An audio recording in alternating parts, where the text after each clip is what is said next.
নমস্কার, আপনারা দেখছেন জেলা বার্তা। আপনাদের সঙ্গে আমি শান্তিপ্রিয়া। বোলপুর শ্রীনিকেতন ও শান্তিনিকেতন উন্নয়ন পর্ষদের পক্ষ হইতে মহরম কমিটিকে আর্থিক সহায়তা প্রদান। বোলপুর বিধানসভার অন্তর্গত 23টি মহরম কমিটিকে আজ বোলপুর গীতাঞ্জলি শান্তিদেব কক্ষে একটি ছোট্ট অনুষ্ঠানের মধ্যে দিয়ে আর্থিক সাহায্য প্রদান করা হয়। মহরম কমিটিকে উত্তরীয় ব্যাচ, একটি স্মারক, মানপত্র ও 10,000 টাকার চেক দেওয়া হয়। মহরম কমিটিকে আর্থিক প্রদানে যে চিন্তাধারা তা একমাত্র রাজ্যের মন্ত্রী তথা বোলপুর বিধানসভার বিধায়ক মন্ত্রী চন্দ্রনাথ সিনহার উদ্যোগে। এই অনুষ্ঠানে উপস্থিত ছিলেন বোলপুর পৌরসভার ভাইস চেয়ারম্যান অমর শেখ ও বোলপুর পৌরসভার বিভিন্ন ওয়ার্ডের কাউন্সিলরগণ ও বোলপুর বিধানসভার অন্তর্গত 23টি মহরম কমিটির সদস্যবৃন্দ। এবং আমাদের তরফ থেকে আমরা মঞ্চে উপবিষ্ট যে সমস্ত অতিথিবর্গ আছেন তাদের সকলকে আমরা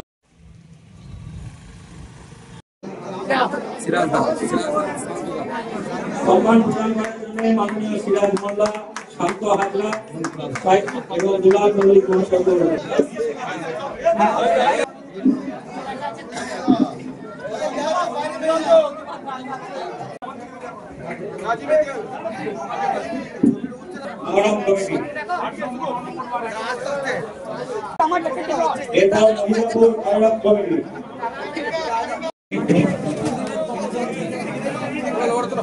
দেখুন, আজকে বোলপুর পৌরসভার মধ্যে অন্তর্গত এবং পৌরসভার পাশে বিধানসভার অন্তর্গত বোলপুর, রায়পুর, সুপুর এবং সাতপুর অঞ্চলে প্রায় 23টা মহরম কমিটি আমাদের আছে।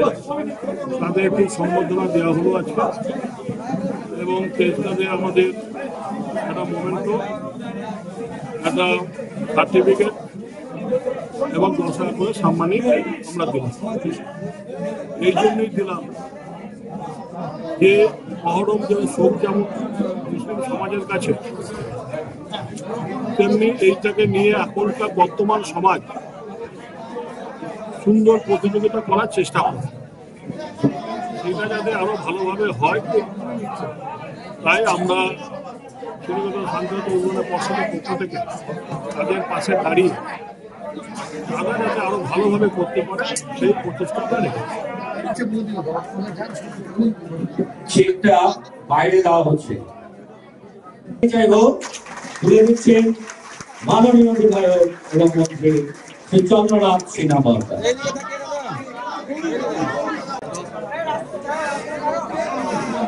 মিছুবাদ করার পরে প্রস্তুত থাকবে মহিদাপুর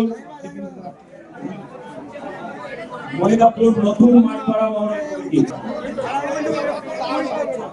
এরপর প্রস্তুত থাকবে মহিদাপুর লাইব্রেরি পাড়া মহরম কমিটি।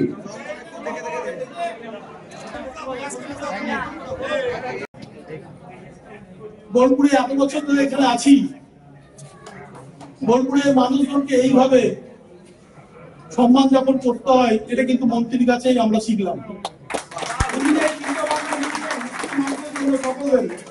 এটা একটা সত্যি করে দৃষ্টি আকর্ষণ করেছেন। মঞ্চে উপস্থিত আছেন, আপনারা জানেন আমাদের সত্যি করে শুধু উনি মন্ত্রী। ধন্যবাদ জানাই সমস্ত মহরম কমিটির যারা সদস্য, সভাপতি, সেক্রেটারি সহ সবাইকে। আমরা মোটামুটি 25টা মহরম কমিটি নাম পেয়েছি বোলপুর পৌরসভার মধ্যে অন্তর্ভুক্ত। কাজী আমিরুল ইসলামের রিপোর্ট, ভয় টিভি, শান্তিনিকেতন। নিয়ে নিচ্ছে একটি ছোট্ট বিরতি। ফিরে আসছি বিরতির পর। সঙ্গে থাকুন ভয়ের সঙ্গে নির্ভয়ে। সিউড়িতে অত্যাধুনিক চিকিৎসা পরিষেবা নিয়ে এলো সৃজন পলিক্লিনিক। ওষুধের দোকান সহ অত্যাধুনিক মানের প্যাথোল্যাব, কম্পিউটার তথা অত্যাধুনিক মেশিনে রক্ত, মল, মূত্র ও থাইরয়েড পরীক্ষার সঙ্গে এখানে রয়েছে বিশিষ্ট চিকিৎসকদের বসার চেম্বার। রোগীদের স্বাচ্ছন্দ্যের কথা ভেবে সম্পূর্ণরূপে এসি নিয়ন্ত্রিত সৃজন পলিক্লিনিকে রয়েছে বসার সুবন্দোবস্ত, বিশুদ্ধ পানীয় জল ও টয়লেটের ব্যবস্থা। এখানে বসছেন সিউড়ি সদর হাসপাতালের বিশেষজ্ঞ চিকিৎসক সহ অন্যান্য শহর ও হাসপাতালের বিশিষ্ট চিকিৎসকরা। সৃজন পলিক্লিনিক ও প্যাথোল্যাব সিউড়ি, বীরভূম। সিউড়ি সদর হাসপাতালের পাশে ফাঁড়ি ঘরের উল্টো দিকে। Mobile number 8373071019, 9474437713, 9434326822। ফিরে এলাম বিরতির পর।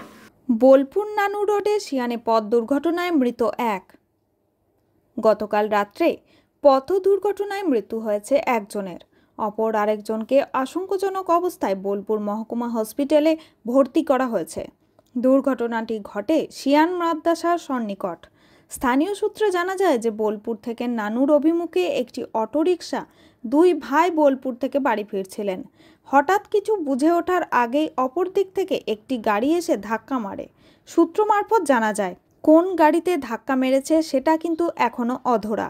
দুর্ঘটনাস্থলে সঙ্গে সঙ্গে স্থানীয় মানুষজন এসে উদ্ধার কাজে হাত লাগায়। বোলপুর থানার পুলিশকে খবর দেওয়া হয়। তড়িঘড়ি ঘটনাস্থলে বোলপুর থানার পুলিশ এসে উদ্ধার কাজে সামিল হন। জানা যায় যে ঘটনাস্থলেই একজন মারা যান, অপরজন আশঙ্কাজনক অবস্থায় হাসপাতালে ভর্তি। প্রতিবেশীদের কাছে জানা যায় যে তারা নাকি দুই ভাই ছিলেন, তার মধ্যে এক ভাইয়ের পথ দুর্ঘটনায় অকাল মৃত্যু। এই মৃত্যুর ঘটনা পেয়ে এলাকার মানুষ শোকস্তব্ধ।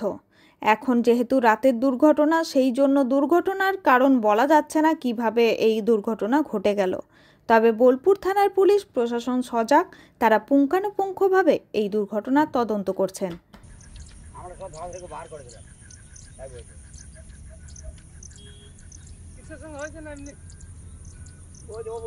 গঙ্গারপুরা আমরা আনতে যাই না ভোরবেলা ব্যবসায়, ওরা আমাদের পাড়াতে বলছিল আমরা চোখে দেখি নাই, ওই যে লড়িছি, বড় লড়িছি।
কাজী আমিরুল ইসলামের রিপোর্ট, ভয় টিভি, বোলপুর।